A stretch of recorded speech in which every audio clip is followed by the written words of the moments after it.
Hey y'all, the Lorcana Grinder here. Today we have a deck profile of the MAMI deck, so let's get right into it.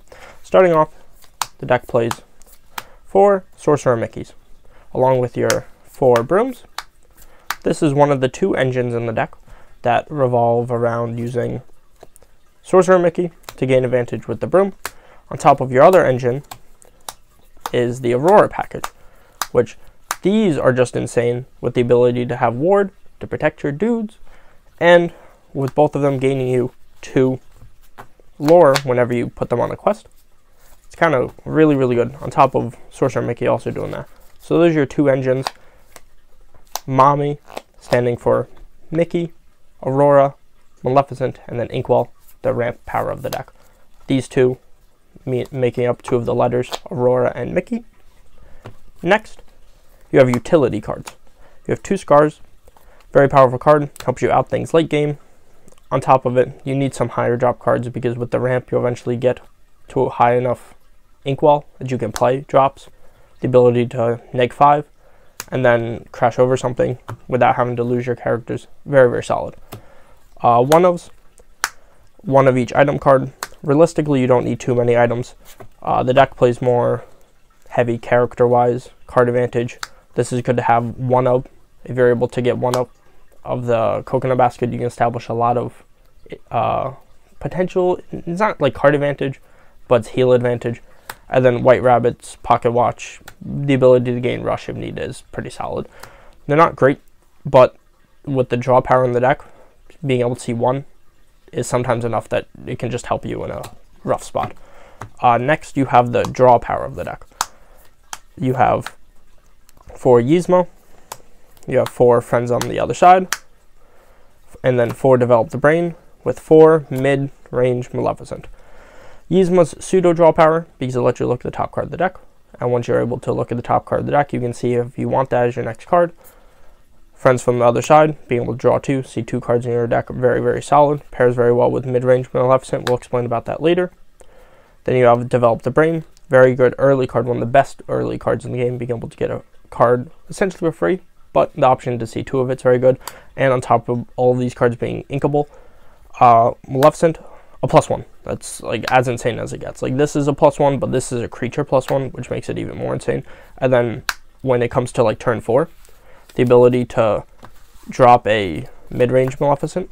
So you would drop it, you would draw a card, and then the following turn, you would be able to sing, and then draw 2 more cards.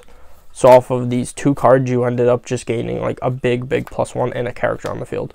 So that's a really good interaction with these 2 cards and why they work so well together. But that's about like mid-range game. But with both of them being mid-range cards, it works very well. So that's how you get through your deck quicker. Now you have the I part of the deck, Inkwell. These are the ramp cards that a lot of people play Sapphire for, which is very good. Sucks that they're not inkable, but the ability to just ramp up your Inkwell to play a bunch of cards or a bunch of large characters late game. Very solid. Now you have your early game staples. You have Maleficent and Pascal. 2 of the best 1-drops in the game right now. Pascal being insane because Evasive is absolutely broken right now. And this card, Baby Maleficent, can literally just win games on its own because of the power that you can just gain so much lore so early on. So these are essentially explanatory in any purple deck or amethyst deck. Now you have your spot removal. You have 3 Elsa, or 4 Elsa and 4 Let It Go. These cards help you out characters if you need to. There's nothing like super crazy.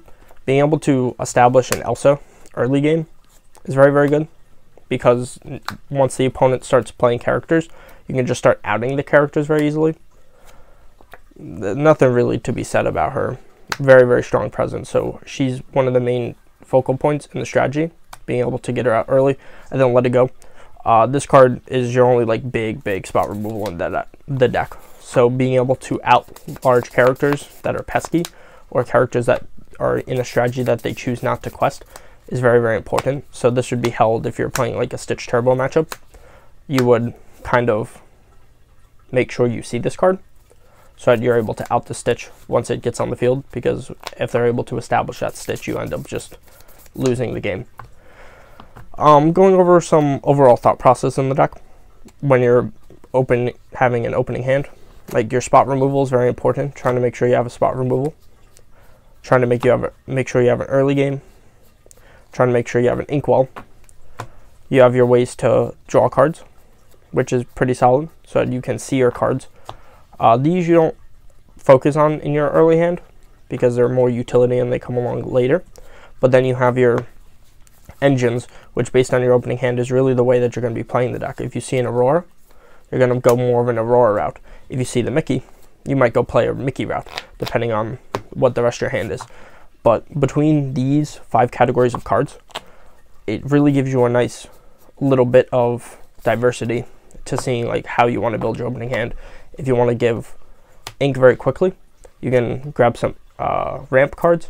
If you need spot removal for a certain matchup, so bodyguards or Stitch, it's very good. The actual playstyle of the deck, the engine in the deck itself, the Pascals, so that you can have early pressure, or the Baby Maleficents, so you can play early in the game, very, very solid. And then your draw power to make sure that you maintain card advantage and maintain positive draw late game, because in this game, unfortunately, in Lorcana, you get to a top deck state, so having a Yzma on the field, very, very solid, to be able to make sure your next top deck is a solid top deck. And then these just come along that if you end up seeing them, they're pretty okay. So that's about it. This is the MAMI deck we've been playing in the past couple videos. Glad I can share it with you. Hope you guys have a great day. Peace.